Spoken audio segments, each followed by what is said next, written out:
Hello everyone. Competitive exam vocab series का आज का हमारा फर्स्ट वर्ड है डेरेलिक्ट। डेरेलिक्ट जिसके 3 मीनिंग हैं। डेरेलिक्ट जिसके 3 अलग अलग मतलब निकलते हैं। समटाइम्स कुछ सेंस में हम इसे यूज़ करते हैं एज अ पुअर मतलब गरीब। डेरेलिक्ट मतलब गरीब। केयरलेस यानी जो लापरवाह हो, या फिर नोमैड। नोमैड कौन होते हैं?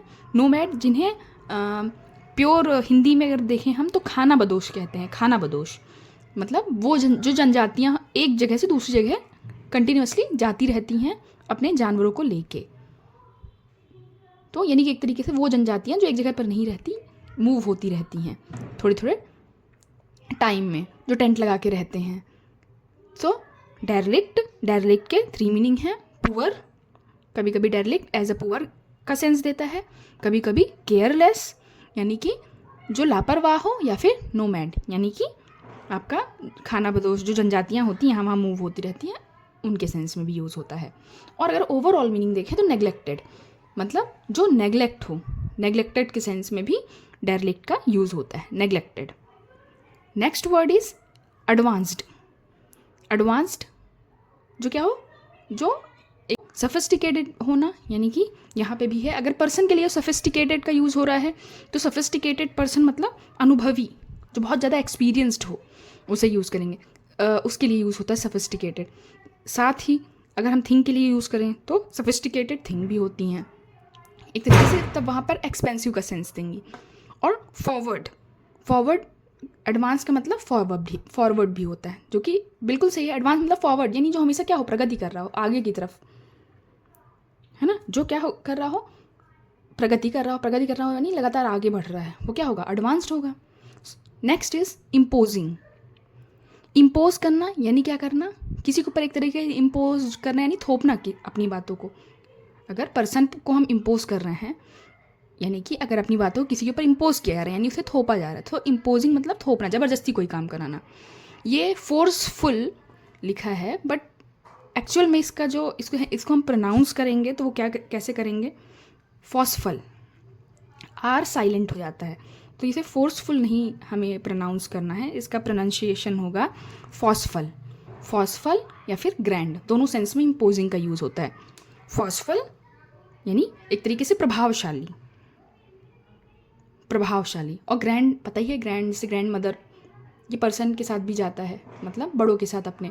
सो ग्रैंड का मतलब बड़ा ही होता है, और बड़ा यहाँ पे पर्सन के लिए भी हो सकता है, यानी और शानदार के मतलब शानदार के सेंस में भी जाएगा, बड़े के सेंस में भी जाएगा, प्रभावशील जो हो, और इम्पोजिंग यानी ज़बरदस्ती थोपने के सेंस में भी। सो आपको याद रखना है कि इम्पोजिंग के साथ, यानी इम्पोजिंग एक तरीके से फॉर्सफुल यानी प्रभावशाली का सेंस भी देता है, और ग्रैंड का भी, ग्रैंड मतलब शानदार। इम्पोर्टिनेंट आर साइलेंट है। इम्पोर्टिनेंट मीनिंग क्या होता है, इररेलेवेंट रूड। इररेलेवेंट रूड किसका, इम्पोर्टिनेंट इररेलेवेंट यानी जिसका कोई महत्व नहीं है, और महत्व नहीं है या फिर जो बहुत रूड है, दोनों के सेंस में आता है। इम्पोर्टिनेंट मतलब रूड भी होता है और इररेलेवेंट भी, यानी जिसका कोई महत्व नहीं है। शार्प जैसे जो नाइफ होता है, बहुत क्या होता है, शार्प। आर क्या होता है, साइलेंट होता है। सो शार्प पढ़ते हैं इसे, ना कि शार्प। तो इसको जो करेक्ट हम प्रोनाउंस करेंगे वो क्या होगा, शार्प। तो किस सेंस में शार्प मतलब क्या, अगर हम नाइफ के सेंस में देख रहे हैं तो क्या है वो, तेज। कैसा तेज, उसकी धार बहुत तेज है, तेज।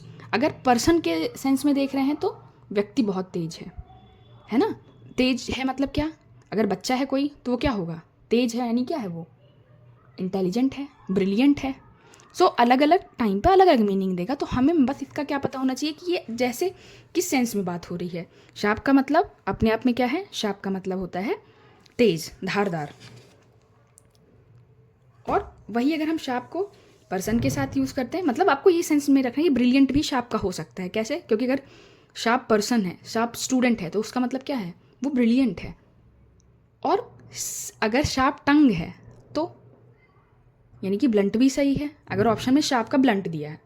तो अगर हम देखेंगे तो शार्प का ब्लंट एक हम फर्स्ट साइट में तो टिक नहीं करेंगे अगर हमें नहीं पता है तो। क्यों शार्प का ब्लंट कैसे हो सकता है?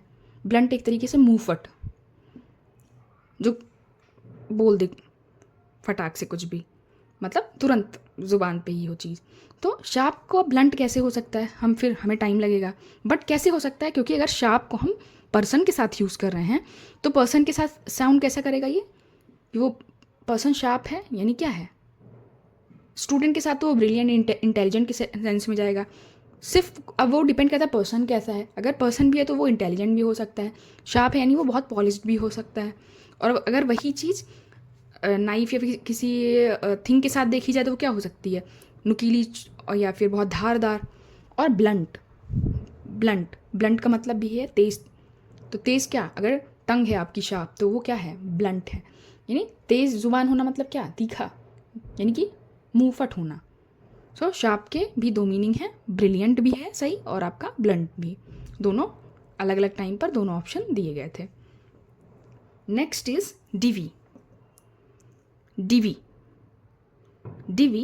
डिवी का मीनिंग होता है शेयर आउट या फिर डिस्ट्रीब्यूट मतलब बांटना, शेयर आउट मतलब हिस्सा। तो हिस्सा ही बांटा जाता है। तो एक तरीके से ये डिफरेंट मीनिंग ज़रूर देख रहा है, पर दोनों का सेंस कहीं ना कहीं एक जैसा है। डिस्ट्रीब्यूट करना यानी बांटना, बांटेंगे क्या? शेयर, यानी किसी का भी हिस्सा। तो शेयर आउट और डिस्ट्रीब्यूट दोनों किसके हैं? दोनों ही डिवी के मीनिंग है। मतलब डिवी के साथ शेयर आउट भी सही है और आपका डिस्ट्रीब्यूट भी सही है। Next is whimsical.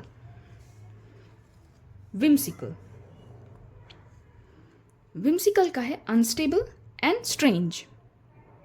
Whimsical, unstable, strange. Unstable मतलब स्टेबल नहीं है यानी स्थिर नहीं है। स्ट्रेंज मतलब जो क्या है? स्ट्रेंज, अजीब है ना? अजीब में भी कैसा भी अजीब हो सकता है। समटाइम्स ये सन की यानी मेंटल पे भी जाता है। अनस्टेबल यानी जो अस्थिर है, जो स्थिर नहीं रहता। साथ आपका एक मर्क्यूरियस करके एक वर्ड हमने देखा था, मतलब जो स्टेबल नहीं है वो क्या होगा? विम्सिकल, अनस्टेबल और स्ट्रेंज। आई होप आपको आज की ये क्लास यूज़फुल लगी होगी। If you like the video please do subscribe and share. Thank you.